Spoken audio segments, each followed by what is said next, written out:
আজানের পরে এই দোয়াটা কেউ যদি আকাশের দিকে তাকিয়ে পড়তে পারে, আল্লাহ রাব্বুল আলামিন তার জন্য জান্নাতের 8টি দরজা খুলে দিবেন। সুবহানাল্লাহ।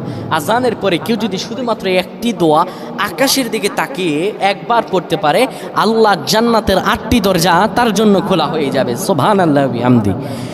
আজানের পরে দোয়া কবুলের সময় বিশ্বনবী বলেন, আজানের পরে থেকে নামাজির আগ মুহূর্ত সময়গুলোতে দোয়া কবুল হয়।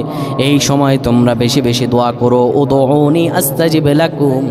আল্লাহ তাআলা বলেন, আমার কাছে চাও, আমার কাছে চাইলে আমি রব্বুল আলামিন দিয়ে দিব। আজানের পরে দোয়া কবুলের সময় আপনি আজান শেষ হয়ে যাওয়ার পরে আকাশের দিকে তাকিয়ে সাইয়্যিদুল ইস্তিগফার করবেন। সাইয়্যিদুল ইস্তিগফার হলো, আল্লাহুম্মা আনতা রব্বি লা ইলাহা ইল্লা আনতা খালাকতানি وأنا عبدك وأنا على هديك وعدك ما استطعت أعوذ بك من شر ما